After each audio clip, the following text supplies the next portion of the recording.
You have to make some adjustments off of her, but she sure was incredible to watch. Take a look at the South Carolina hitting now. Neither team has had great success at the plate. For sure. And we'll see who can break through here and take this series from News Park tonight.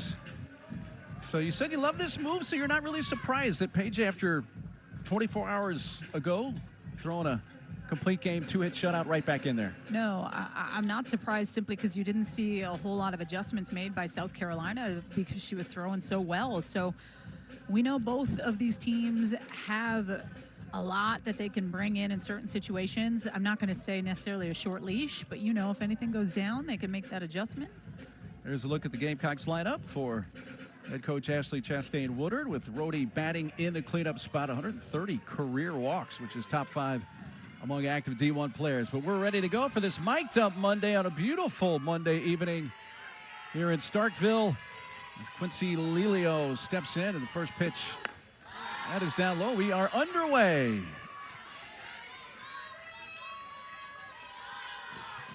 A couple of hits for the SoCal native in game 1 here on Saturday.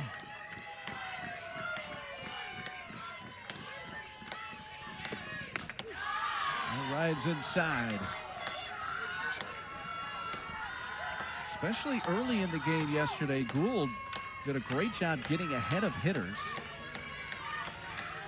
Only gave up 2 hits, and they were both to Jamie McKay, and both ironically on 0-2 counts. And we had that conversation with Coach Taryn Moe at McKinney, and I was like, the only kind of blemish would be that she gave up 0-2 hits. And she goes, oh, I got to talk to her about that. That definitely is not what I want. Way to bring that to Coach's attention. There's a fly ball to right field. Kiara Sells puts it away, and that's the way the Monday night game begins. It's not that I meant to tattle. It's No. just, hey, if I had to pick anything, it was simply that. But, man, she was on fire yesterday, being able to hit just such great spots. And you could tell by some of the swings. But what I like about today is that South Carolina gets to find a way to make an adjustment. They get to face her again. They got to kind of have 24 hours rest on it, which means they kind of went to work on kind of that plan of attack if they were to see her again. But it's different facing someone that the velo goes 58 to 63. Like, she's not going to blow you away with 70 plus, but that spin is 2,400 spin rate. Hit towards the right side, an attempt there by Romero. Couldn't pick it on the short hop. And Shelton is on. We'll see how they score that, and they will score that in error. And I think that this is definitely a play that you would expect Romero to make. But on the flip side, I think for Carly Shelton, who's been 0 for 7 in this series, I think that's important. She is always a player that I have circled in the lineup that kind of ignites this different fight in this team. So clutch for her in the first inning to get on base. Hensley fouls the first pitch back. When you and I were chatting on the SEC Now show, what about 6:15 Eastern time? I asked you what would be the difference in this game, and you said defense. And an early error here for Mississippi State. Especially in tight pitchers duels, right? Because any little thing that you give a team, they're going to take advantage of, and that's really what you saw last night with defensive mistake late in the game. Their first miscue of the series. They had gone errorless first couple of games. It was an error on the South Carolina side last night that gave Mississippi State the game because of the 2 runs that State scored. One of those was unearned. And there is strike 3.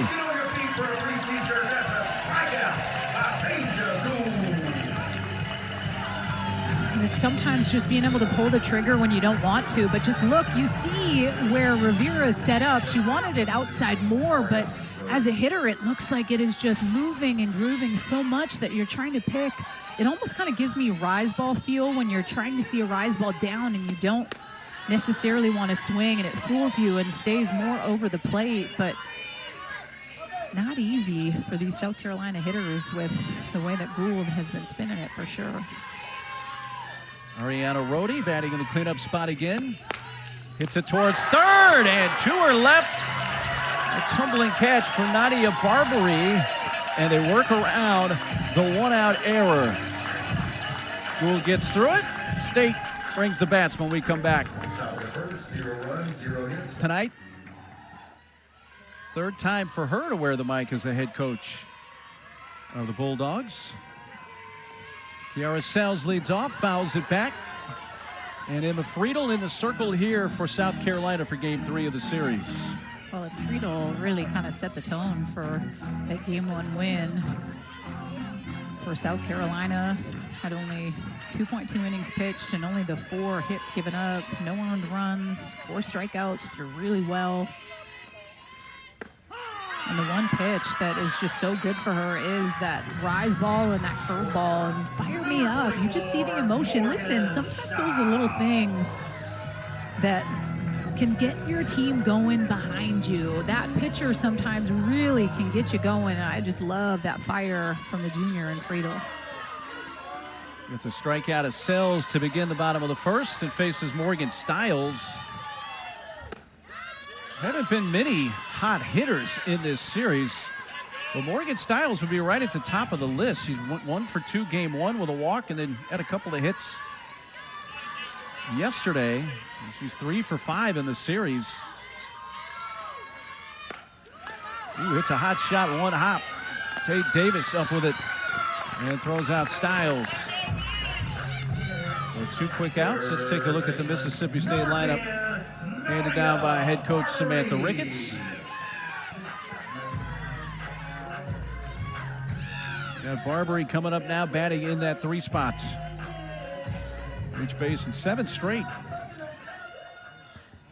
Had a hit in each game of the series. 1 for 3 Saturday. 2 for 3 yesterday. So she's right behind Stiles. This has been the best, most productive part of the order these first 2 games here for Mississippi State. I just love the first 3 hitters, all seniors, all 4-year players at Mississippi State. I just think that stands out.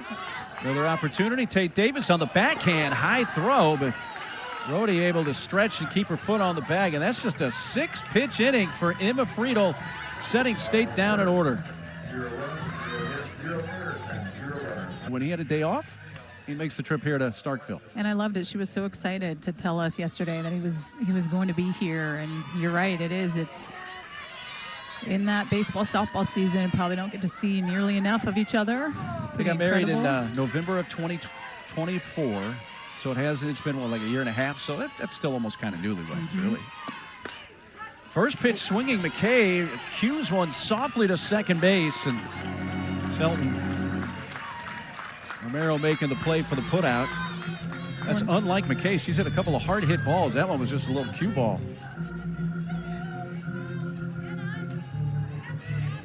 So for now, the family is dog Easton. And I know you love, besides babies, you love dogs. I do love dogs. Yeah, look at that family photo. Cute.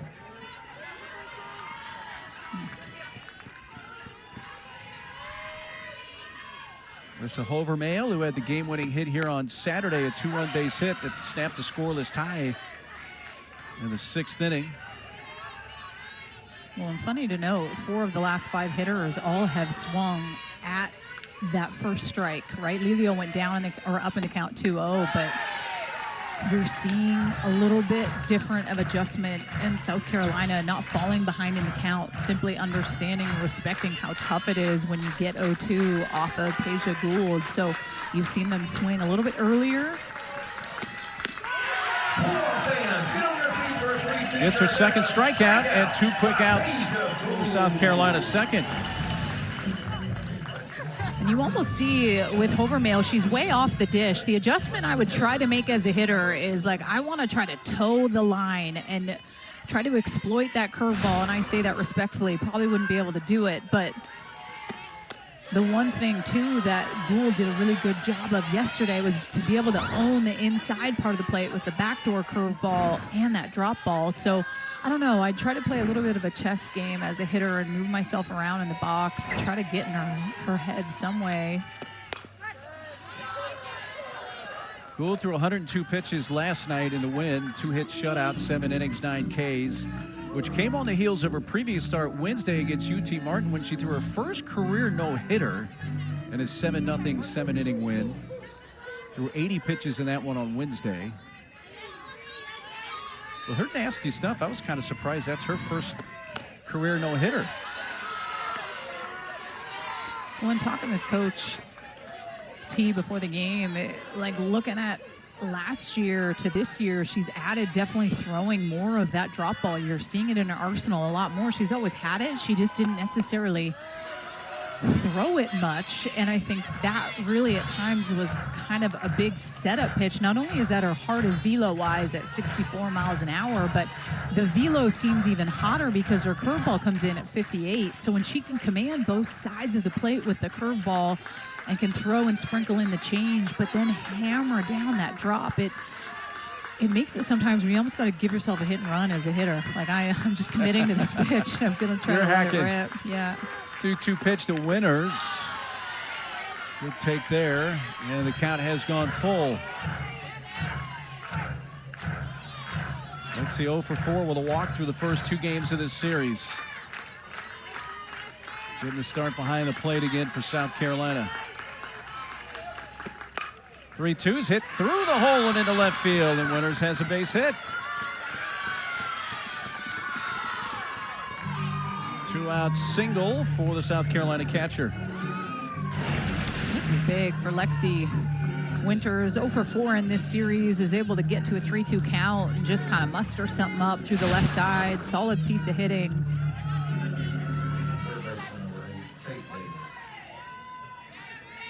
Well, brings up the 8-hole hitter, third baseman Tate Davis. It's going to be so interesting to see how deep Peja Gould can go in this game, because with Alyssa Faircloth throwing the complete game here on Saturday, technically Mississippi State has not used their bullpen yet. Close. Close at first base. Winters diving back in head first. And I don't even really think that Mississippi State has had to go to their bullpen, right? Like, the starter has been able to go all 7 innings, throwing well. And she comes right back with a strikeout. Her third of the game, and works around that 2-out hit. I mean, has anyone played wiffle ball in the backyard? Because this is what it's like. Bayou.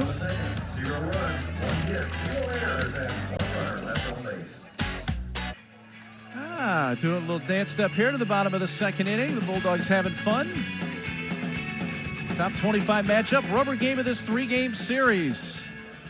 And Samantha Ricketts, fastest in school history to 200 wins, doing it 319 games. And they come in with a record of 31-7 on the year for this season, 3-5 in conference play after the win in Game 2 of the series yesterday. Well, and a really good first inning for Friedel. Only needed the 6 pitches. Paige Ernstess leads off. And plate umpire Scott Mears says it's a strike. Paige got the start in Game 2 yesterday. 0 for 2, did have a sacrifice bunt.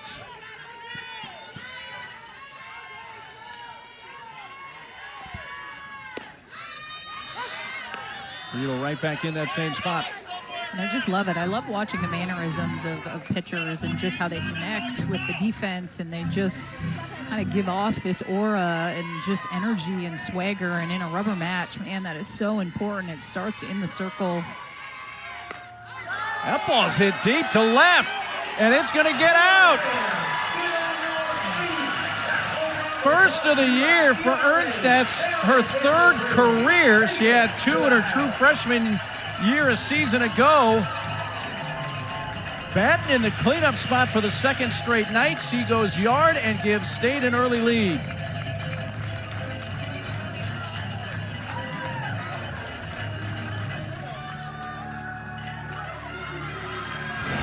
Well, and if Friedel could get one pitch back, it would be this. This is a 1-2 count, way too close, especially with how she's been throwing. But Ernsted's ready for it. Listen, before the inning even kicked off, Coach Sam Ricketts had that whole team in a circle, and she was kind of laying into them a little bit. And you just see how they took that little message and carried it over. And the one thing that you do see in the game now more than ever is when pitchers miss over the heart of the plate, teams don't miss. They take advantage of that. And that's exactly what you saw by Ernsted's 1-2 count. See you later. 6th RBI of the year for Ernstes, and that's followed up by a Bernardini base hit to right. Morgan's 3rd hit of the series, as she had 2 in game 1.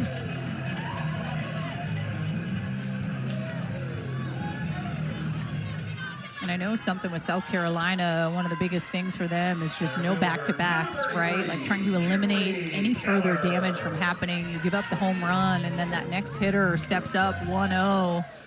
Takes a hack on a count. Listen, I'd probably have a little bit of a shorter leash.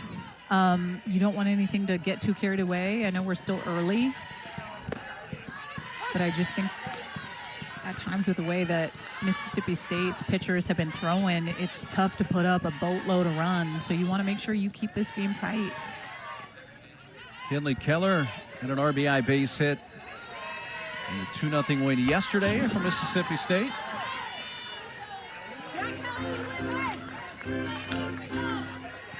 Well, for Friedel, she started game 1, went 2 2/3 innings, 4 hits, no runs, a walk, 4 Ks, and threw 53 pitches here on Saturday. In her first year in the program after a couple seasons at Kennesaw State.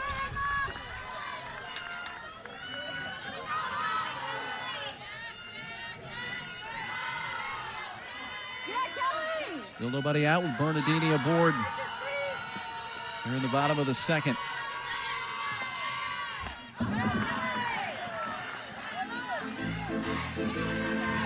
I don't know why 1 run feels like it's like 4 runs. Maybe just because we haven't seen a whole lot put them on the board the last 14 innings.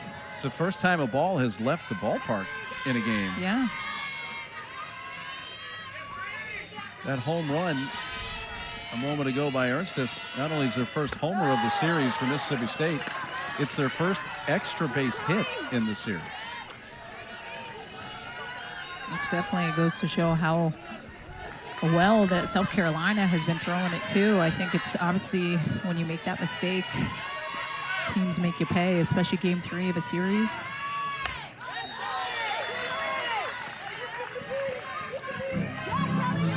And to me, Mark, I know every SEC series is so important, but I think for both of these teams, this is a must-win. This is a must-win for obviously trying to put yourself in the best position to scoot up and want to do some damage in the postseason. I think winning SEC series is huge. 7th pitch of this at bat here to Keller, and she fans. And Friedel picks up her 2nd strikeout of the game. Just a great answer back by Friedel. Was down in the zone, took a little something off it. Chasing by Kinley Keller, a solid pitch to get back in it. 1 down for South Carolina. But back to your point, I mean, this is an important series for both these teams. Obviously, let's be realistic. I mean, neither of these teams is going to win the regular season, but you want to put your resume together. I mean, for Mississippi State, they had to go to the Lubbock Regional last year. Yeah. That was not a great place to go to try to extend your season. Of course, South Carolina hosted the Super Regional, and you were there when the UCLA series went sideways for them. That was a heartbreaker. I felt it too. But Mississippi State, yeah, the Lubbock Regional last year, I know my Huskies were there. They had played Mississippi State. Anna Carter, check swing strike. I remember watching that all break down live, and I could tell through your voice, you were as shocked as anybody, and it was an incredible turn of events. I mean, Jordan Mulry and Megan Grant are the 2 hottest hitters. That was crazy that she got pitched to. I still feel the emotion of that.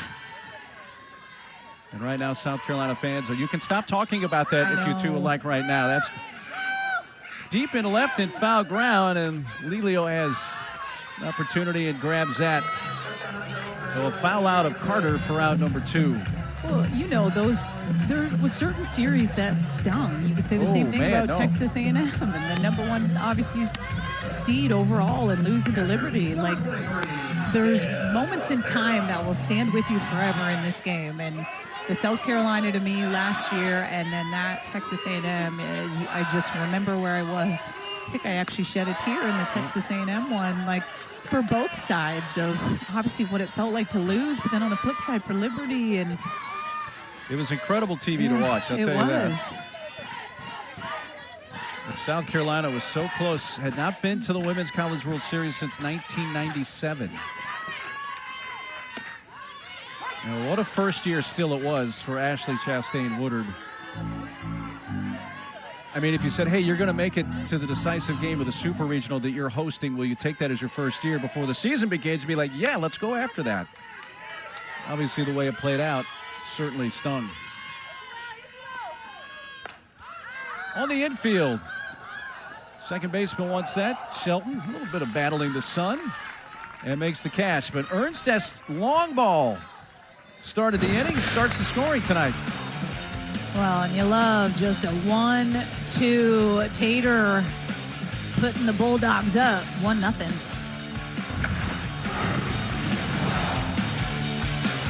Gave us a little review with a plate umpire zone. Nicely done. And that was the communication before that inning even kicked off, where you saw Ernstez make that adjustment. If she leaves something over the plate, let's go, get on it. And that's what you saw from that leadoff hitter. And that's why I think sometimes these mic'd up Mondays are so fun, because you're like, is the message translating? Are the athletes able to like do something with what the coaches are saying? You love it. 9-1-2 batters here for South Carolina. Now down a run, top of the third in this rubber game of the series. And Shea Anderson, Moore Park, California native. Gets fooled there on the pitch from Peja Gould. It'll be interesting to see how far Peja can go in this game.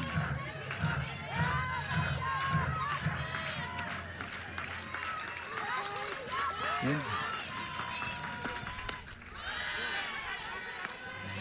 The breakdown of Peja's velocity, that curveball that sweeps across from the right-handed hitters is coming in at about 58 miles an hour. So it's not something that's blowing by the hitter.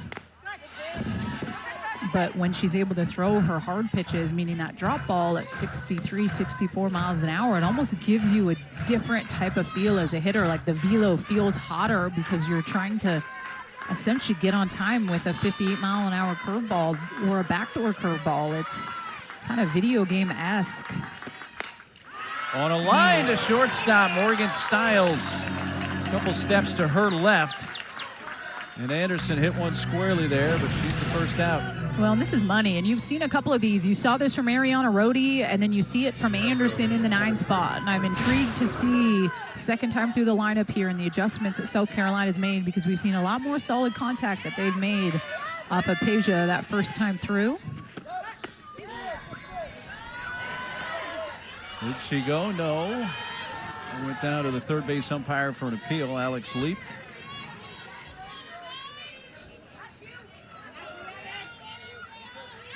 Let's see, Lelio fly to right her first time up. It's one high in the air down the right field side. Sells. There's the sunglasses on in the sun field. And right. And 2 down. Again, South Carolina won the first game of this series 2-0. By the way, when they won that game here on Saturday, it was their first win here in Starkville since April 7th. Of 2017. Wow. It had been a while. Another 2-0 game last night, won by Mississippi State, setting up this rubber game. Now Shelton reached on an error first time up. Little bloop behind short. Styles going back and makes the catch right in front of the left fielder, Bernardini. And that retires the side. 3 up, 3 down. And the South Carolina third. 8-1. Yeah, and that LSU series with Oklahoma was a lot of fun to watch as well. Arkansas, Florida, what an ending there. Gosh, For game Dakota 3. Kennedy, there was 2 outs too when she hit that 3-run shot to clinch the series over Florida. Cyan Romero, the second baseman, leading off. 9-1 and 2 hitters for Mississippi State. A leadoff homer from their first baseman, Paige Ernstes. The only run in this game.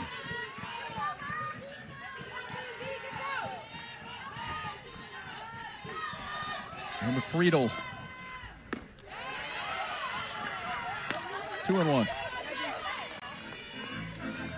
Besides that one blemish, really, for Friedel with the solo shot, I mean, she's thrown well. She's been efficient, and I think game 3 of a rubber match, right, when you do miss, the team will make you pay for it.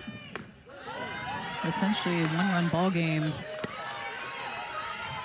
It's anyone's game still at this point, which makes one of these must-win rubber match games so fun to call.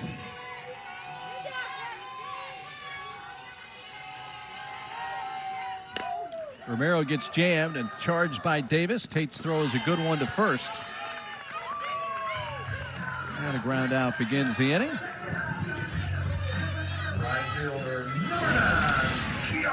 Just coming down to being able to make these little routine plays. Tate Davis over there at third on the run.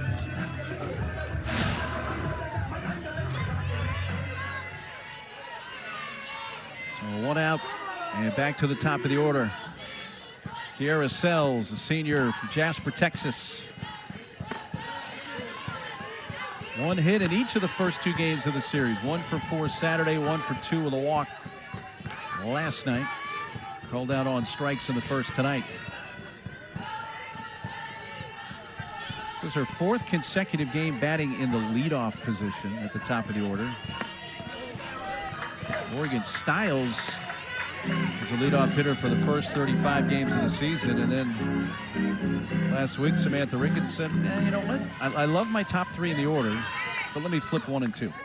And Coach Tyler Bratton, coach's third base, had been advocating for it for quite some time. Yeah, I liked how he interjected that when we were bringing that subject up about Sells leading off. And Tyler, like, yeah, I'd kind of been on Samantha for a while to make that change.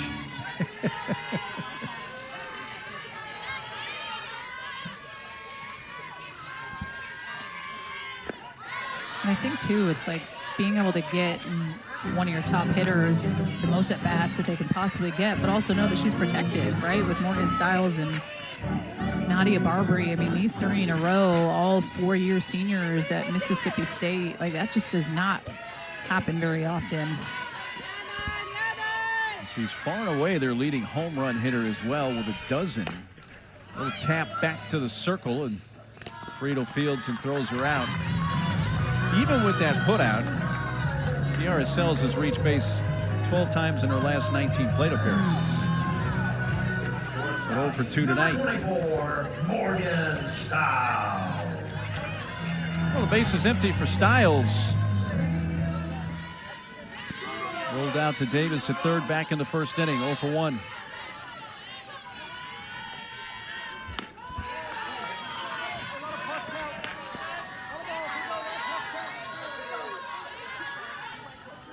That's going to send Lexi Winters out to the circle.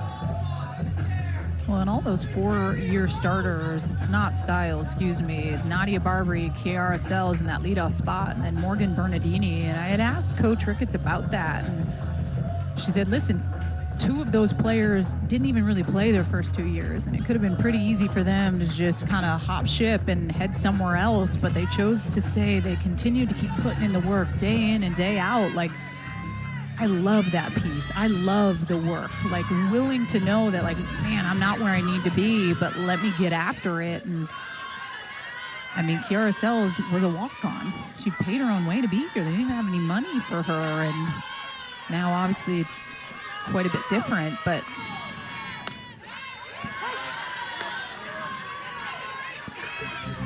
oh, and a strike now on Stiles.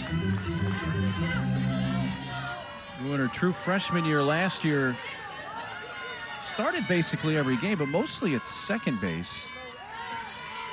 Shortstop this year. Takes the strike. It's 1-2. Had a really nice freshman year a year ago. Hit .331. On base percentage over 400.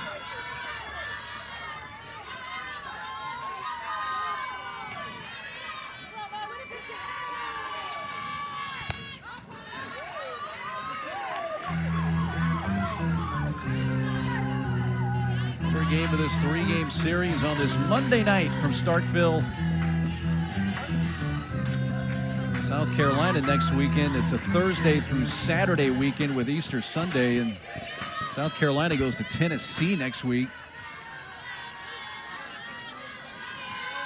And Mississippi State will go to Gainesville, take on the Gators, and there's strike 3. Stiles out looking as Friedel picks up her 3rd strikeout. When we come back, we'll chat with the head coach of the Gamecocks, Ashley Woodard.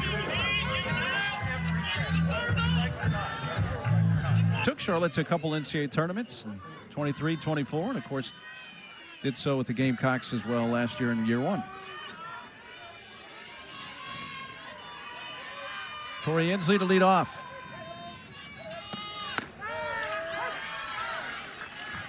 and I do feel like this is a crucial opportunity here for 3, 4, 5.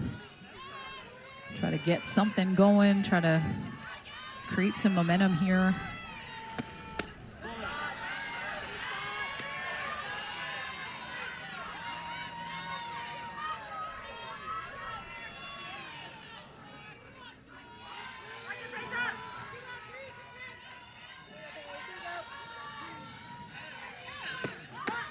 Tori squared up and then saw something she didn't like, took it, and it's a strike.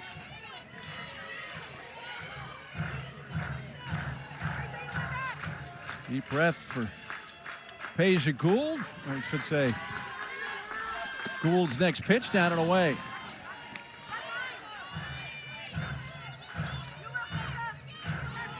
Early in the game, you said you noticed a little bit of change in the stuff of Gould. I thought she's definitely still able to get ahead, but I think you're seeing some more potential foul balls than we saw yesterday. And then you saw a couple lineouts. I mean, Ariana Rhodey with that liner to Barbary, her last at bat. You saw it by Anderson in the 9 spot. You saw the base hit by Winters. They're finding ways.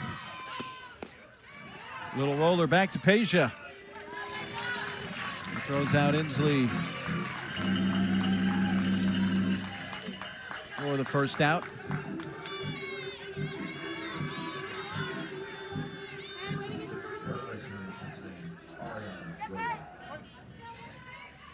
Here's a cleanup hitter, Ariana Rhodey, who hit the ball sharply but lined out to the third baseman, Nadia Barbary, to end the first.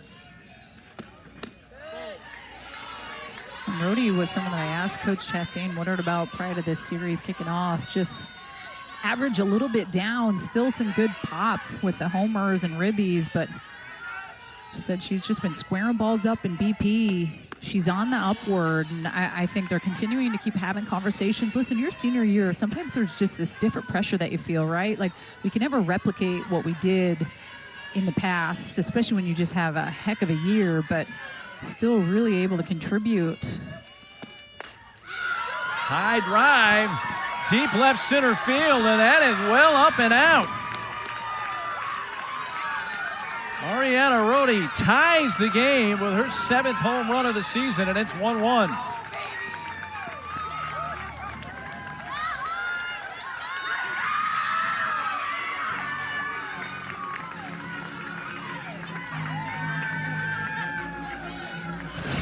This is what I'm talking about, Mark. Like, squared up a pitch, her last at bat, but unfortunately didn't go her way, and then was able to get something and hit the mistake by Gould. This is a curveball that did not float enough, and she's able to take it out for a 7th home run of the year. That has to feel so good with just sometimes maybe the added pressure that that young lady puts on herself, knowing what she expects of herself. She helps lead this team. I mean, that's clutch.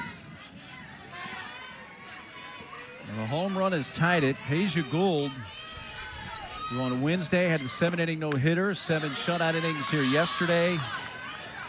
Shut him out through the first 3 innings of this game, so she had 17 consecutive scoreless innings until that long one by Rhodey ended that streak. And to me, someone that has had the best at-bats has been Jamie McKay. I mean, to me, she's a staple in this lineup. The amount of work that she has had to do this year to make herself a staple in the lineup, and had to have a hard conversation with coach, and her coach pretty much said, you're only playing to go and take some innings off of winners behind the plate.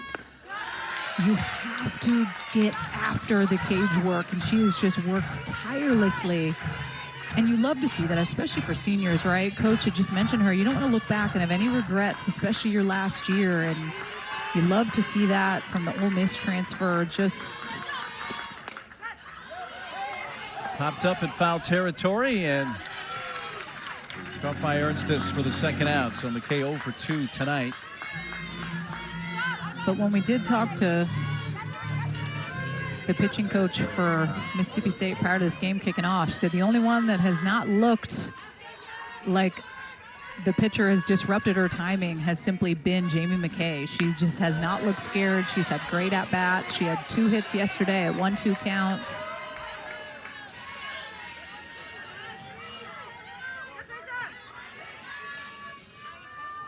Base is empty for Alyssa Hovermail.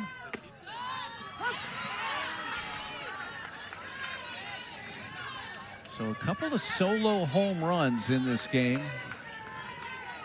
Paige Ernstis leading off the second for Mississippi State. Now the one-out homer by Rhodey here in the 4th to even up the score. Well, and I think, too, when you look at both the home runs that have given up, the hitters have been ready for that mistake pitch that has missed over the plate, especially knowing that pitchers have not been doing that this series. They have been cruising.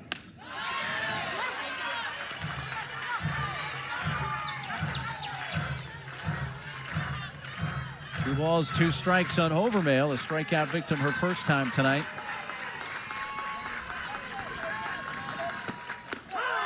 And Peja Gould paints the outside corner and K's her for a second time.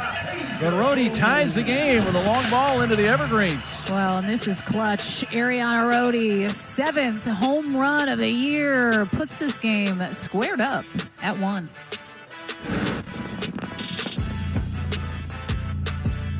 Let's get another sample. Round 3 from Coach Ricketts.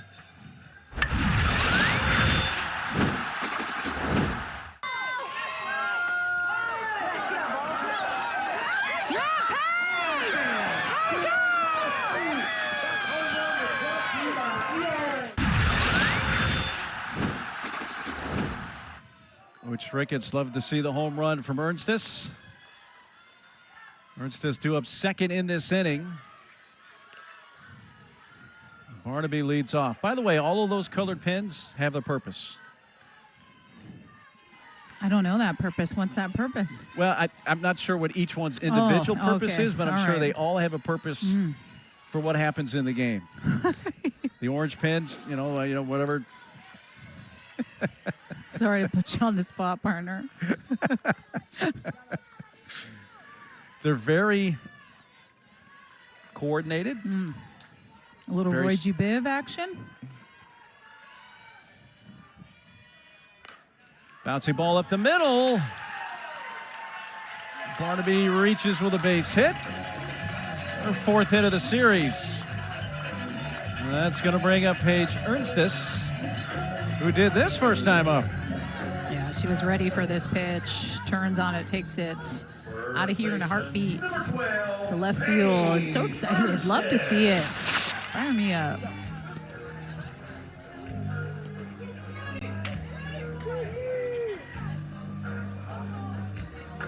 Coach Ricketts is going to use a runner here for Barnaby. Allie Supan who pinch ran and scored the first run of the game last night. We'll run here for Barnaby here in the bottom of the fourth. And Ali Supan, who was at second base on the ball that was hit to short that was thrown away, was trying to go from second to third, and that was on a very aggressive play and probably played a key part in that ball getting thrown away. I agree. I think she would have been dead out if you would have made the throw to three. Obviously, some feet would have had to be shuffled by Anderson, but you're right. I think that was a key play, and we're going to have a little bit of a pitching change, bringing in Jory Hurd. So with the pitching change, we'll step aside and take a quick timeout as Hurd gets loose.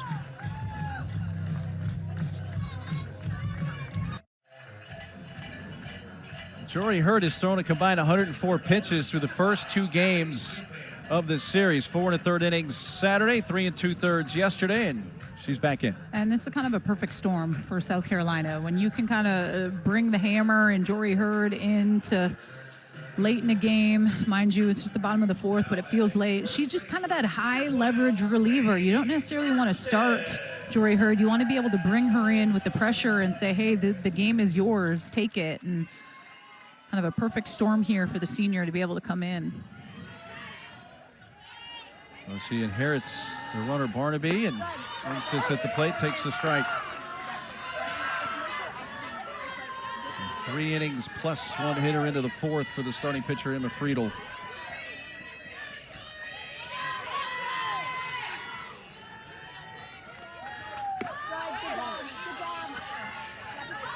Curveball for Jory Hurd, one of her bread and butter pitches, kind of throws it at a 125 average clip to those right-handed hitters. She tends to favor that outside corner a little bit.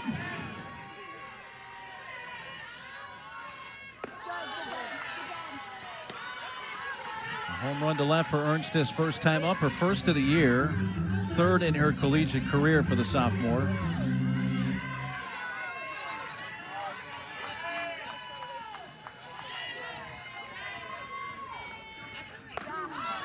That's to right field. McKay comes in to make the catch. And Hurd retires Ernstis for the first out of the inning. And that's the thing about Hurd. She can spread the zone really well. She has good variety of pitches. She can climb the ladder with that rise. Can go down if she needs to, but has that good curveball. She can just pinpoint accuracy with that pitch, and then she has that change. And I think when she's able to sneak that change up in, has that good whiff, meaning the swing and misses, 39% on that off speed. You see that right there. That tends to be something she always has in her back pocket and kind of makes you feel uncomfortable as a hitter. And that, to me, is what makes the velo feel even hotter, when you have that changeup that you could throw at any pitch to start off an at-bat or bring it in late.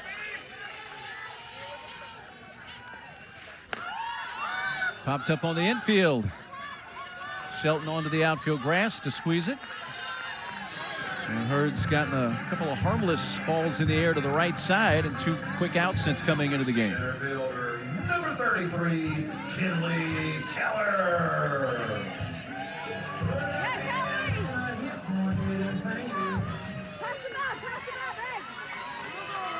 Sends up Kinley Keller.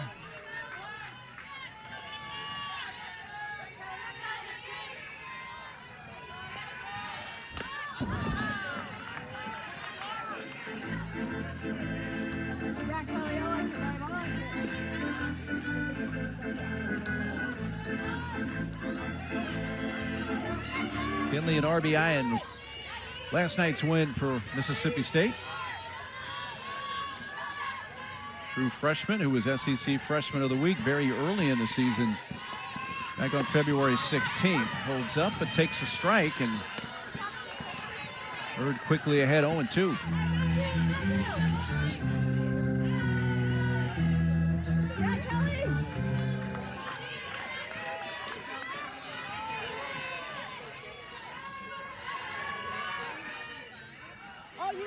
Needs a little bit of time.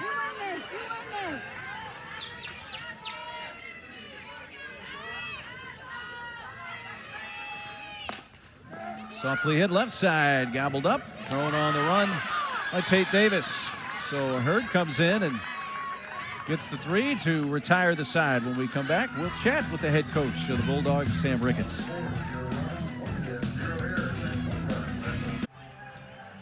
Rubber game of this three-game series, tied at 1 as we go to the top of the 5th. Let's chat with the head coach of the Bulldogs, Samantha Ricketts. Each side a home run. Ernstess in that cleanup spot got the hit for you out of the ballpark. What have you seen offensively from this team and making adjustments here for game 3? Yeah, I think just, knowing that we need to attack a little bit earlier and just staying on the offensive. And I thought Paige did a good job in a hitter's count of being ready and going up there looking for a pitch, and just something we need to be consistent about, I think, 1 through 9 in the lineup right now. Coach, Paige Gould, yesterday's game and then continuing that over to today, but deciding to make the change to bring in Amon. Thoughts behind that? Yeah, we knew it was going to be an all-staff day and just, getting as much out of Paige as we can in back-to-back days. And just thought she was falling up behind a little bit that last inning, and just wanted to make a quick switch to Layla, knowing we've got Alyssa behind her in the pen as well. We'll see how it plays out. Appreciate the time, and thanks for being on Micah Monday. Yes, thank you. Hail State. Samantha Ricketts. Appreciate her doing that. Her third time. I said, when were the other two? She said, one was against Auburn, and the other was when we were actually at Texas A&M, and Tricia Ford didn't want to do it, so I did it. Huh.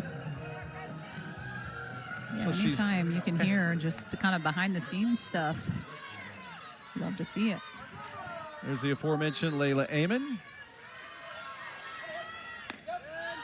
And her first pitch is a strike. Making her first appearance of this series.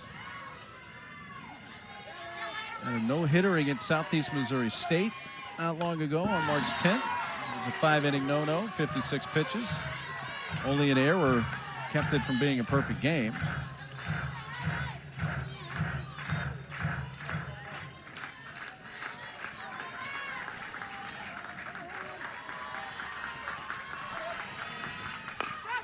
Towards third, but foul. Well, even just kind of looking at Layla Amon and her numbers last year at Middle Tennessee to this year, there's a big difference. 3.07 ERA her freshman year to then just completely do a quick turnaround. A .82 ERA with a .58 whip. She just has been so good, and I think you really just have to give a lot of credit to Coach Terrett Mowat-McKinney and just her attention to detail on these pitchers and how individual she is with them, right? Like, she is so very much one-on-one in the bullpen with them, learning them, and I think instilling this different type of confidence. It's different coming from a mid-major to then say, hey, all right, you're playing in the SEC. The biggest difference is the mental gauntlet it takes to be great every day. There's no room for error. And when they kind of have this three-headed monster with Faircloth and Gould and Amon, it's dangerous.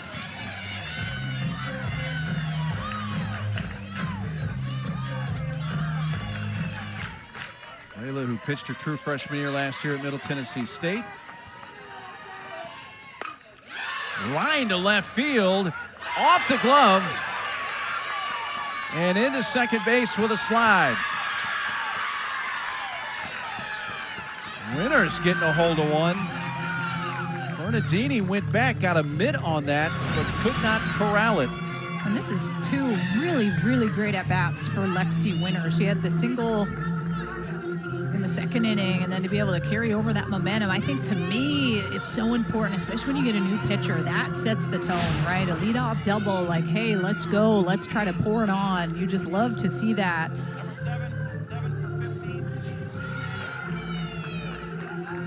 Eighth double of the year for Lexi. She's going to come out with a pinch runner, Lexi Shaver.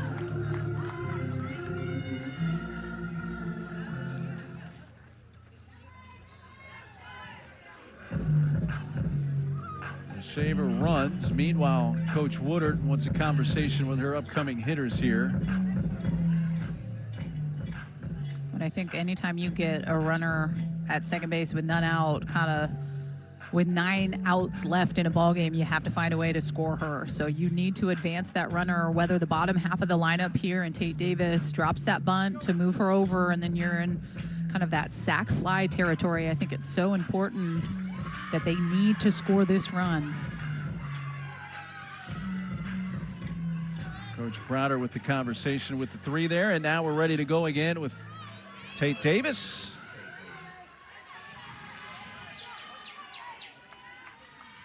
Struck out her first time up.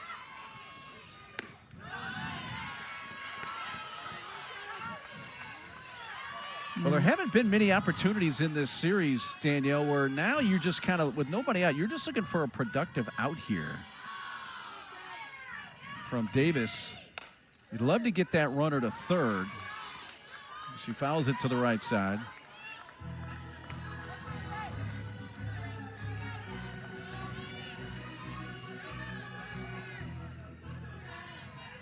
First inning of work for reliever Layla Amon. Good job by Amon to work the count, heavy up and in on the hands. 1-2 count, and these are kind of those types of counts, especially as the game continues to progress. You want to be able to throw a pitcher's pitch, something not close.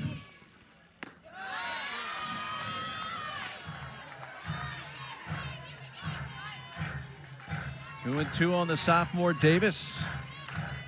He's out of Greer, South Carolina, Greer High School. Played her freshman year last year at Ole Miss. Ground ball, base hit, right field. Shavers will be held up at third. The throw comes in. Not a bad throw at all there from the right fielder, Keller. And they get more than just a productive out. They get a productive hit from Davis, and runners are at the corners. Dang, and the pinch runner, Shaver, she's lucky. She was getting waved home all the way. This is solid. Look, this is, you got to tip your cap if you're Amon. It's bled a little bit over the plate, but man, she hits it hard to the right side. But she was getting waved home all the way, and then he late stopped her. If that was a dart throw home, I think they would have been able to kind of get her over at third base. But definitely some action here for South Carolina. So both teams now wanting to talk.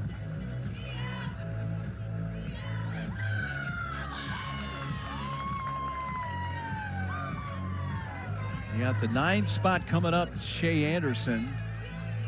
Saw no activity down in the bullpen there on the Mississippi State side. But like I said, I mean, on the Tate Davis hit, like you kind of got to tip your cap. Yeah. That was a good pitch. That ball was down and away, and she just kind of went down after it and golfed it into right. I feel like anything that is not feeling like a light flight machine right now from the pitcher probably feels pretty good for South Carolina, just because they were having their struggles against Peja Gould with just that really spinny stuff that she throws. That was just the second hit with a runner in scoring position in this 3-game series for South Carolina. They were 1 for 10 in that department prior to the hit by Davis. So now they come in at the corners and shorten up as well up the middle defensively. Anderson ground ball to third. Throw's going to go to first. It will advance Davis down to second, but a big out there from Mississippi State, keeping Shavers at third, 1 out.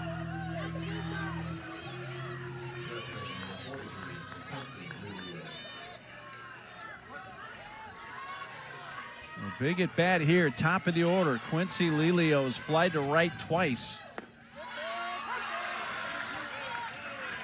First pitch strike from Amon.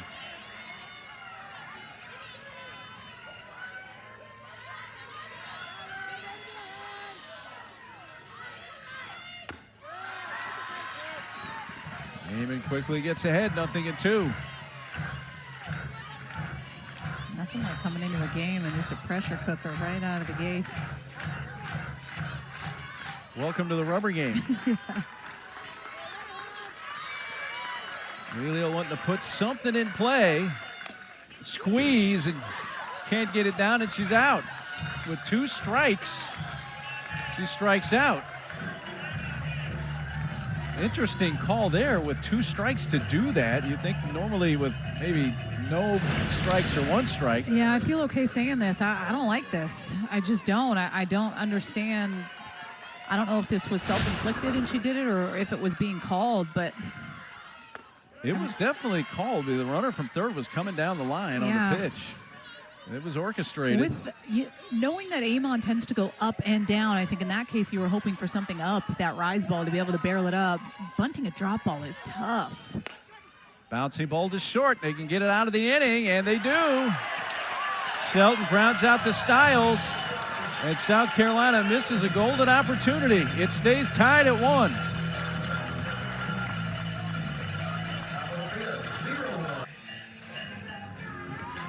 Rocking the Billy Squire, and they're rocking getting out of the top of the inning. It was first and third. 1 out, had a leadoff double in the inning, and South Carolina fails to score, so it's still 1-1 as State comes up bottom of the 5th. Anna Carter, who's DP, making her first start of the series, leading off. I just felt like it was the right time to pull out the nerd clusters. I mean, we got lots going on here. Leadoff double. I thought for sure South Carolina that inning was going to be able to manufacture something. And that is off the base, off the safety base, I thought. Yeah, I saw Yeah, it's a red. foul ball. Yeah. I was reading the rule book last night. If it does go off the safety base, it is a foul ball. I know Correct. it is. It's in foul territory. Oh, the safety base has been a great idea. It's about time that they instituted it, but it rarely it sets up this where it adds a little confusion. But the umpires are right on it. And that was Tatum Stolting. She saw it.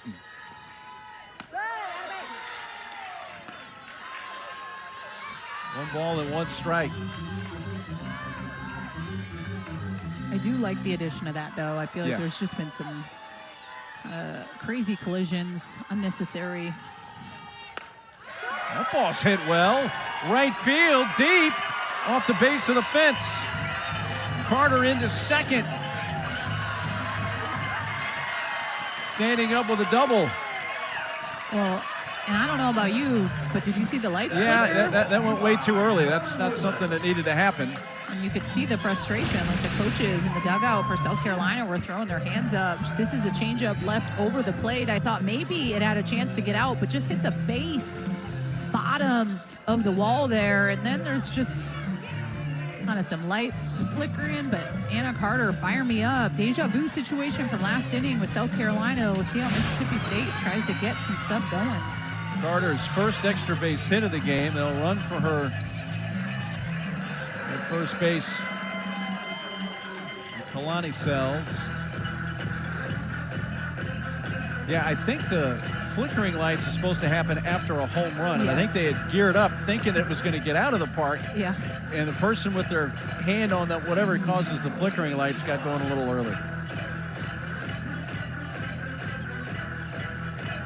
Well, I think we've seen this movie before in the top of the inning. Let's see how this one plays out. We sure have. South Carolina got a leadoff double in the top of this 5th inning from Lexi Winters, but failed to score, left a couple runners on, and now Carter's double, giving way to the pinch runner, Kalani Sells. You got Rivera at the plate, in at the corners and up the middle. She shortens up the bunt, missed it. Throw goes to third, but there's nobody back at second, so Sells was free to go as far as she wanted. Well, I like the timeout by Zach Parsons, the pitching coach, to be able to go out. I think remembering who the heck you are. If you are Jory Hurd, yeah, there's a leadoff double, but she is that senior. She's that rock of this team.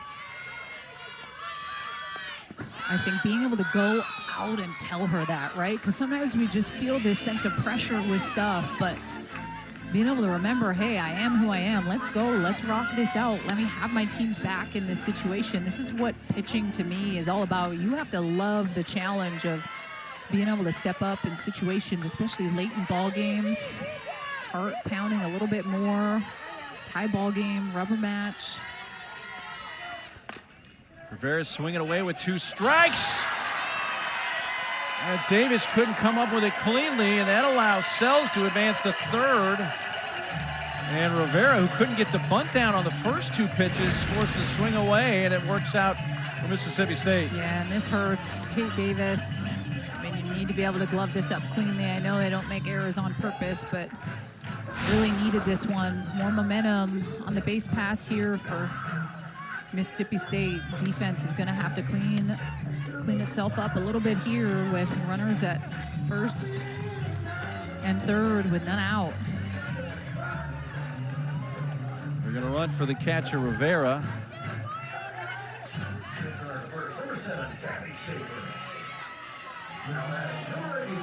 Schaefer will run. Des Rivera, the 9th spot up here. Zion Romero Infield stays in with nobody out in the inning.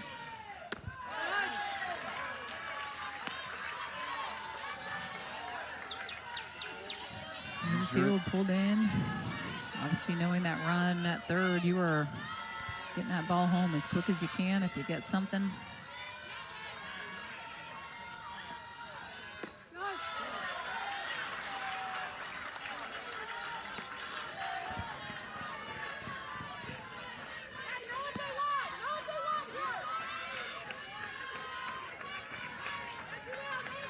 Runners at the corners, nobody out.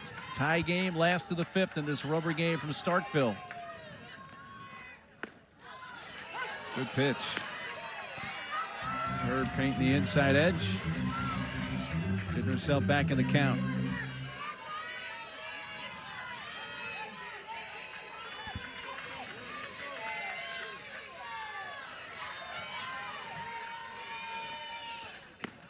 Up high, throw is going to be cut off, but down to second. Schaefer swipes a bag.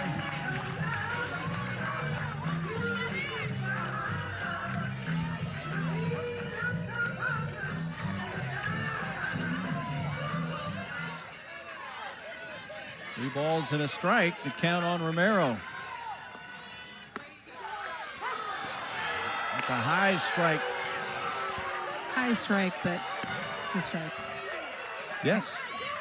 We talked about it prior. Fans don't like it.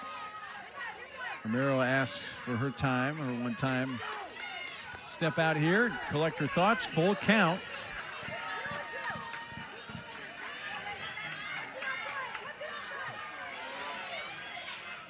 Big 3-2 pitch from Jory Hurd. Line off the glove of Anderson, all the way into left. 2 runs will come in, and in with a head first slide at second is Romero. Well, a hot shot that got on Anderson in a hurry. We'll see how they score it, but 2 runs are in, and State leads it 3-1.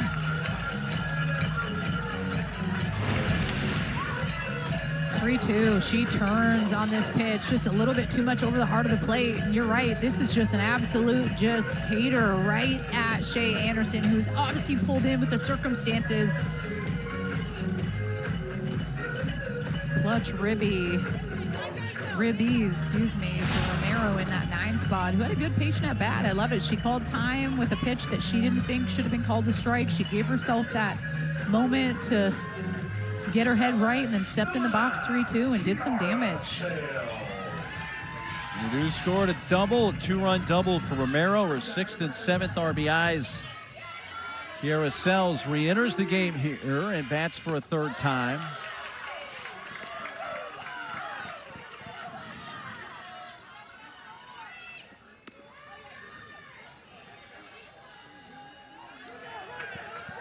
And it looks like we're going to have some changes here for South Carolina.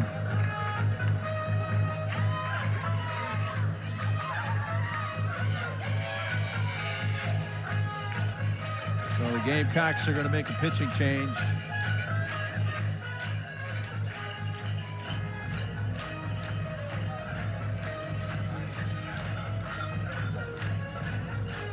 Neely Lamb coming out of the bullpen.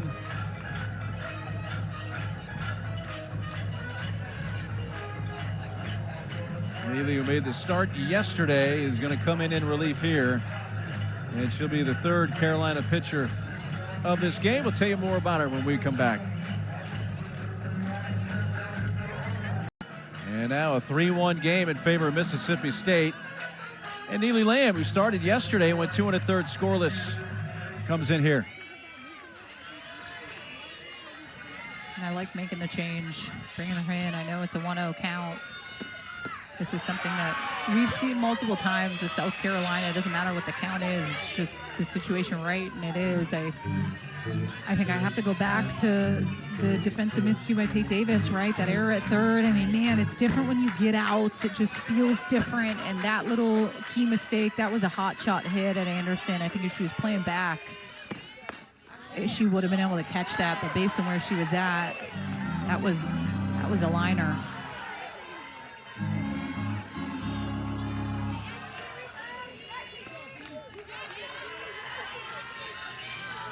Another pitch coming to Kiara Sells, and a little check swing, a little floater, and it's going to find a hole out in left center, and no place to go with it for Inslee. As blue base hit there for Kiara, who's now hit safely in every game in this series. Well, and you respect Sells, right? So center field and Inslee, she's way back simply because you understand that Sells has 12 home runs and leads this team. You're definitely not playing in, understanding that she's going to be able to dink a little ball in. So continuing to pour it on here, Mississippi State, and finding some green. Strike one to Morgan Stiles. Been a 2-run inning. Runners are at the corners.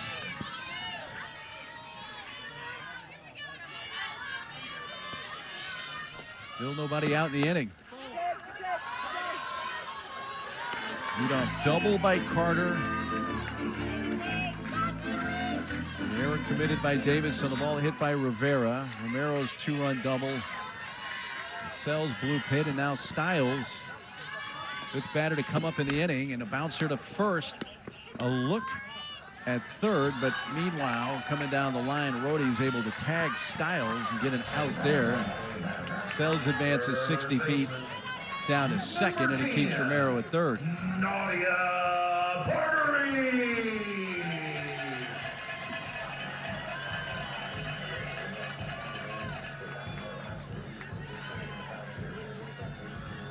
There's Nadia Barbery, who singled to center, leading off the last inning of the fourth for Mississippi State. And a little check swing there. Runner coming home. Throw goes to first for the out. It would have been a tag play at the plate. So Neely Lamb goes to first to get the first out of the inning. The other runner also advances, Sells to third, and now it's 4-1. I don't think anyone chalked up a swing and bunt by Nadia Barbery, but here it is, just off the end of the bat. I think this is the play you have to make as a pitcher. You're right with the tag and just the speed from Romero. There was just no way they were going to be able to get her. They need outs. That's 2 outs here for South Carolina.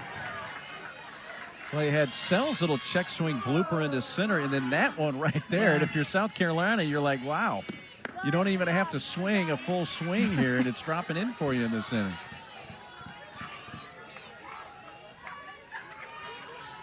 Paige Ernstess is up. She's had a big hit in this game. That was the home run leading off the second to open the scoring tonight.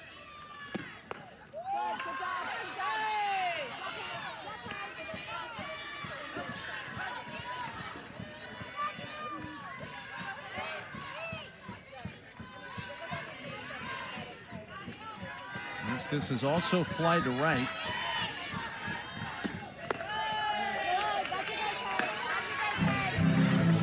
A 3-run inning here so far for Mississippi State. I don't know if I anticipated one of the teams having a 3-run plus inning tonight, perhaps. But you mentioned on SEC Now before the game, defense. Defense. Play a big part, and that has played out to this point. It ends up sometimes popping the balloon in those types of situations.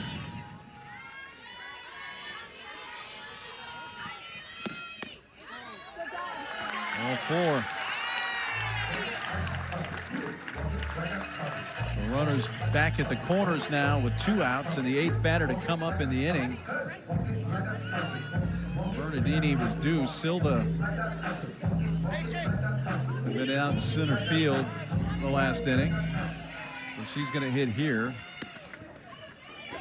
And they're going to run for Ernstess with Abby Grace Richardson.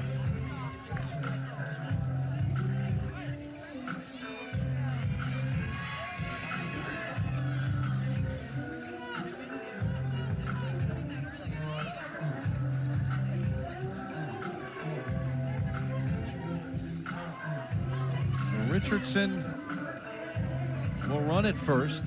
Silva will bat for the first time in the game.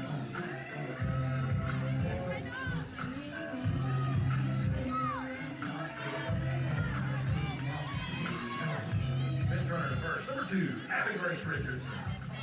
Now adding number 22, Tatum. The left-handed bat, Tatum Silva, steps in.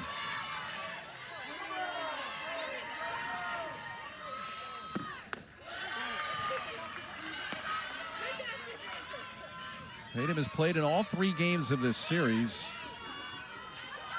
Got an at-bat in game 1, 0 for 1. Played left field, did not receive a time at bat yesterday. And first time at the plate tonight. Swings and hits a high fly to left. Lelio drifting back and makes the catch to retire the side. But 8 batters come to the plate, and State scores 3. We've played 5. Game of the series. They have a 4-1 lead, top 6 now.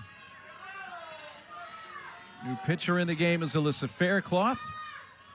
And she'll face Tori Inslee to begin the top of the inning. And I like bringing in the lefty with 6 outs left. It's not that Amon was throwing bad, but there was definitely some action on the base pass. And I think for South Carolina, it's trying to just get something going and remembering that you scored 2 against Faircloth in the circle. You won game 1 against her on Saturday. Use that. Off speed on 2-0. Faircloth did take the loss on Saturday, but 7 solid innings, allowed only the 2 runs.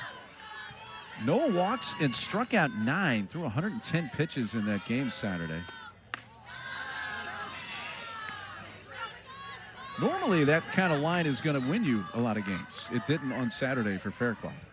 And sometimes you're on the losing end of a great pitching performance in the circle. It comes sometimes with playing in one of the toughest conferences. But it's that changeup is the separator, honestly, for her. I mean, 56% of the time she is getting a swing and a miss on that pitch in the zone, meaning when it is for a strike.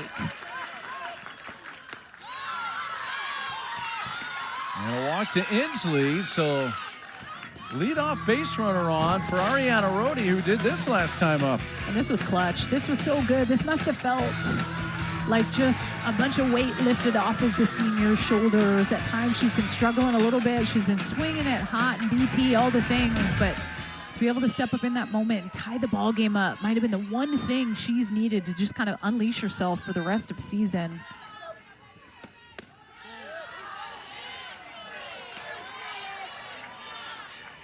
The 7th home run of the season. As you mentioned, Daniela tied the game at 1. State with 3 in the last inning. Now Faircloth just missed 2-0. Timeout here by Stiles at short. And we saw this yesterday, this kind of exact same scenario where sophomore called timeout, was able to just go connect with the pitcher a little bit. I think that's good. Obviously, you walk the lead off and then fall behind 2-0. Just being able to slow the game down a little bit, not letting it speed up.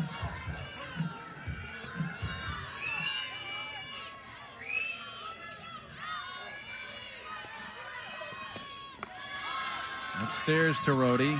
Ariana, who played her first 2 years at Charlotte and came along with Coach Woodard from there to South Carolina. Taryn Mowat wants to get in on the conversation out in the circle. Yeah, I think just this connection so important here, right? Uncharacteristic for Faircloth to come in and walk the lead off and then go 3-0. That's just not her game. It's not what she does. And Coach T definitely throws it all out on the table. Probably definitely holding her accountable. Like, let's go. You got to go attack these hitters. And she's too good not to, right? And to throw that many balls right out of the gate is definitely too much for her. So go, trust your stuff, get after it. Your team just gave you 3 runs. There's no reason to be falling behind. Trust. Well, Peja Gould, the starter, back down in the bullpen. Of course, since she was the starter, she can re-enter.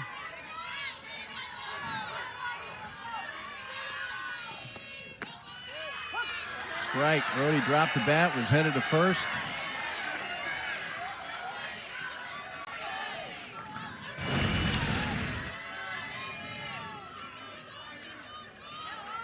No comment. I was going to ask you the same thing. Well, this time she more emphatically dropped the bat. If not, kind of semi-slammed it, knowing that was ball 4. And it's going to get the tying run to the plate. Jamie McKay, who, even though she's 0 for 2 tonight, has been hitting the ball well in this series. Well, and I would be careful with, obviously, Jamie McKay. Respect for what she's been doing, especially as of late. But I think back-to-back walks, I think if she falls behind way too much here, you got to be careful. I know a 3-run lead seems like a lot, but you don't want to give up those free passes willingly. By the way, Ansley Bennett's running at first for Rhodey. There's Ansley. 2 on, nobody out. First one missed to McKay.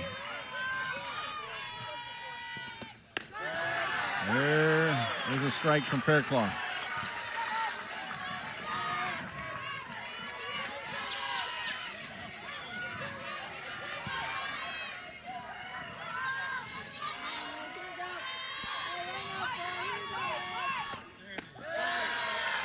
A little bit up, says plate umpire Scott Mayer. And I can't really complain about Scott Mayer's zone today. I haven't noticed it. And to me, that's when you know an umpire is doing a good job, when you don't notice. He's been great, very consistent. Outstanding crew here, along with Alex Leap, Tatum Stelting. There's Alex Leap at third, who was the plate umpire last night. Tatum, who had the plate in game 1.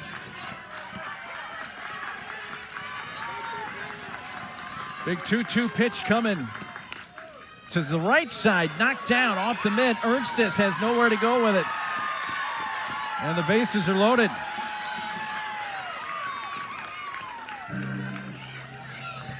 And South Carolina looking to respond right back here, loaded them up with nobody out. Well, and a good piece of hitting. This is a hot shot off the bat of Jamie McKay, and Ernstis not able to glove it up. The ball gets too far away from her to be able to do anything with the pinch runner Bennett making her way over to second. Listen, if you are South Carolina, you have to maximize this inning. They had opportunities in inning prior where they had the leadoff double and they kind of shot themselves out of that. They have to find a way to get something going here, especially with none out. Well, here's Alyssa Hovermail at the plate. She had the 2-run single on Saturday for the game's only runs. Takes strike 1.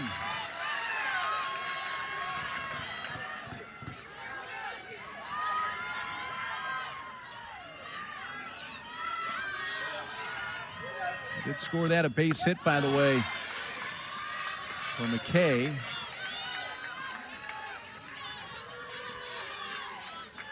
Overmail 0 for 2 with a couple of strikeouts.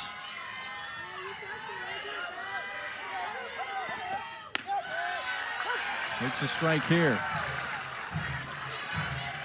Overmail 2 for 5 with the bases loaded this season.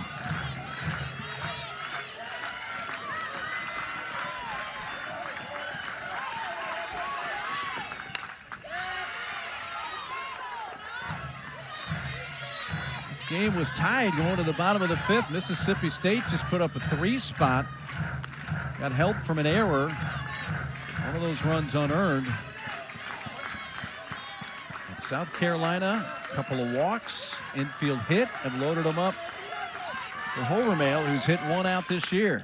That's another one out foul. That's a good job by Hovermail to be able to foul off back-to-back off-speed pitches, knowing that that's her bread and butter pitch. That's her highest swing and miss pitch. She just can command that so well. That's what you want to do, have a gritty at bat. Faircloth gets a big strikeout. He gets Hoverdale swinging for the first out of the inning. This is clutch by Faircloth, just blowing it by her. Backdoor curveball, outside part of the plate with some extra wiggle, a little extra velo probably, feeling with the back-to-back changeups prior. The Winters, who's had 2 great at-bats, makes it 3. At least 2 are in. The tying run coming around. Throw to the plate. Oh, she's out. What a relay. What a throw by Stiles. And they gun down the potential tying run at home.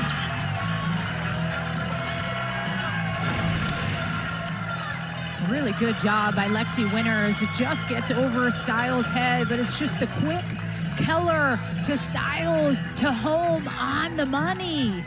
So many things at times have to go right with the catcher, with where they're at. They're not obstructing whatsoever. So clutch. Great defense by Mississippi State.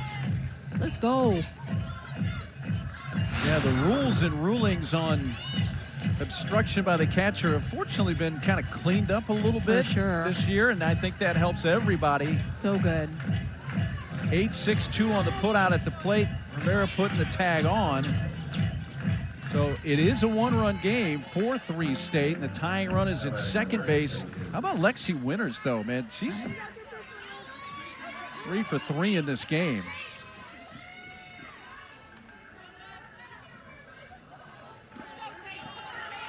Really good. You're right to bring up Lexi Winters. I mean, a 3 for 3 day, single, couple doubles. You know what? And I don't fault South Carolina for sending the third runner at all. I don't know how you feel about it. It took really 2 perfect relay throws to get her out at the plate. My only hesitation was that the ball didn't go to the wall. Like, I wanted it to go to the wall. That would have left 1 out with a runner on third. That's my only thought behind it, with knowing that they would have had 2 more outs to toy with. Could have thrown a squeeze in the mix. Could have tried to make more action. But it's not that I disagree with it. I don't know if I would have done it, but I think if the ball went to the wall, I would have sent her. But can't argue with that at all. I would say this: if there were nobody out, I would have held it. But with 1 out, I thought it was worth a chance. But State made him pay. And there is strike 3. You said defense was going to play a big spot in this game. Well, sometimes it's the positive defense you get with some incredible plays like this. Well, and this was huge. Lexi Winters stepped up big, but to me, it's Keller stops his ball from rolling to the wall. Stiles home. See you later.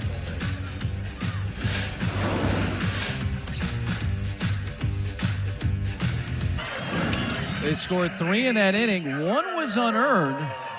That unearned run is the difference in the game right now. First pitch swinging. Kinley Keller fouls it as we're in the bottom of the 6th. So Mississippi State knows they're going to take at least a 1-run lead to the 7th in the rubber game of this series.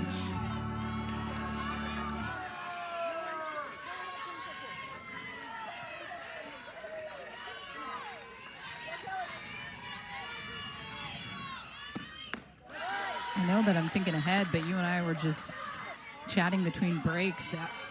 And you mentioned a good point. Like, I'm not opposed to bringing Peja Gould back in the ball game, just with the action of South Carolina and the momentum that they may feel from last inning going into the following inning. Bounced out to second base. Shelton throws out Keller. You know, we were debating about South Carolina sending the third run on that play. I was fine with it. You had your reservations, and the more I think about it, I may lean towards what you say now, because if you hold that runner, I think you force Mississippi State at that point to make a decision. Do they bring in Peja back at that moment? Right. And they didn't have to make that call with the tying run at third. 2 quick outs here as a ground out to Anderson off the bat of Carter, who had had a double to begin that 3-run 5th. But I would be opposed to bringing her in the top of the 7th. It's not that I don't think Faircloth is a phenomenal pitcher, but I mean, the back-to-back walks to lead off an inning is not good, and then the base hit, and she was clutch with the strikeout to get back into it. But sooner or later, when you play with fire, you get burned, and that's what you were able to see with Winters, who stepped up big. I would not be shocked at all for Peja to come back in this game. Well, when Coach Taryn Millet-McKinney is out in the bullpen with Peja Gould, and I don't know, there's just something about that I think is important. I would pull the trigger. I'm at the point now where I'm shocked if she doesn't come in the game. Yeah. With everything we're seeing here, with Taryn Moen out in the bullpen with her. That's why they pay us the big bucks, right? The signs are that Paige is going to re-enter this game.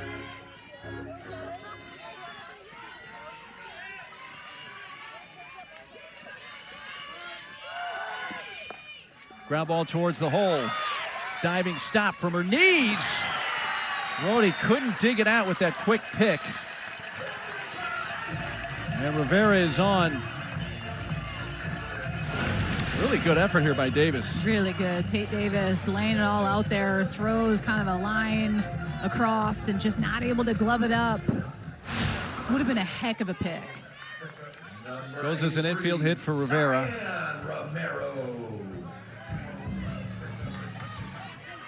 Gives Zion Romero a chance here with 2 outs. He had that big 2-run double an inning ago. Up there, Hackett fouls it into the screen.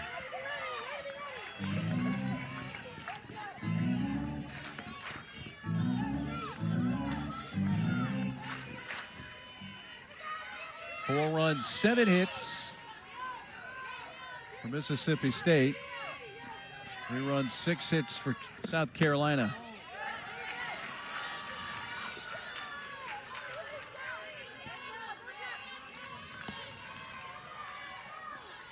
Romero making her 2nd straight start tonight at second base.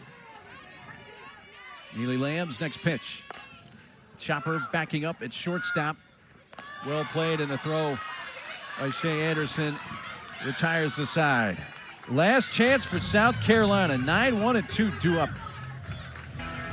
Rubber game of this 3-game series from News Park in Starkville. 4-3 Mississippi State. Here comes South Carolina. Top of the 7th, and to virtually no one's surprise, Peja Gould is back. I would do the same thing, just with how South Carolina was barreling up Faircloth and her struggles a little bit with finding the zone. I think that this is Peja Gould's game to close out. Anderson leads off, 9-1-2 due up. Peja throws the first pitch, strike. 4 innings under her belt in this game, came out in the 5th.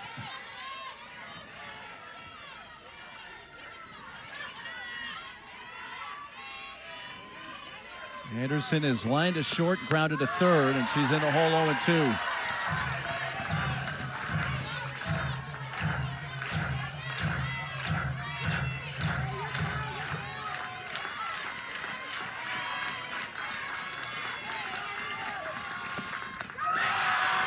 And on 3 pitches, Peja gets the strikeout to start the 7th. Good morning, good afternoon, good night. She just spins that curveball 58 miles an hour on the outside part of the plate. So good.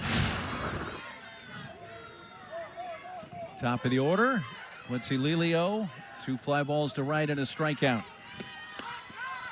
The strikeout came on a squeeze a bunt attempt with 2 strikes in the 5th.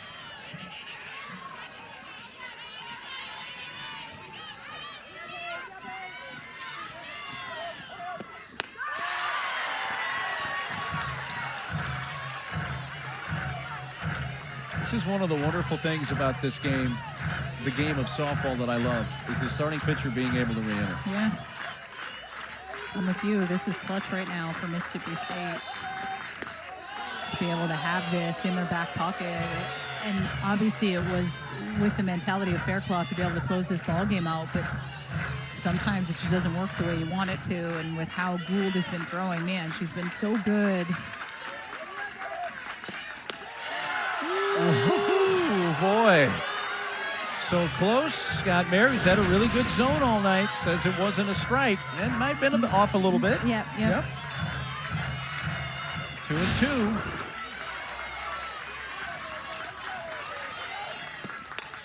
High fly. Deep center field. It'll stay in the deep part of the ballpark. straight away center field. Lilio, who's not homered all year, made a bid there to tie it, but she's the second out. Lilio's only hit 3 home runs in her career. She hit 1 in her freshman, sophomore, and 1 in her junior year. Off the bat, looked like it had a chance, but they're down to their final out. Shelton ground ball, and she is going to reach base. So Romero had to chase it into right field, and earns this off the bag. Shelton's aboard. And I do feel like left-handed hitters tend to have a little bit more of an advantage off of someone like Gould, just simply because she has that curveball that she can really throw well and spin. Even though the clip tends to favor lefties hit 160 off her and righties 148, I would want to be a left-handed hitter simply knowing that like she can't spin that curveball into me. That's that one pitch against the righties. Bouncing ball to second, the flip in time. Gould closes it out. And Mississippi State wins the rubber game of the series, beating South Carolina 4-3. You're definitely able to get a treat tonight in this game. Great pitching. You saw some clutch hitting late. A rubber match feel. Both teams just doing everything they can to scratch and claw. I thought South Carolina was going to get back in it. And that play at the plate, the phenomenal defense, that's what it really comes down to late in ball games, right? Being able to play clean D, make those plays. And with the win, Mississippi State now 32-7, 4-5 in conference play, and South Carolina drops to 22-15, 2-7 in conference. It's a fun series, Danielle. It was. Coming up on the other side of the break, SEC Now with Alyssa Lang and the crew in the studio. But once again here, Mississippi State wins at 4-3. For Danielle on Mark, good night from Starkville.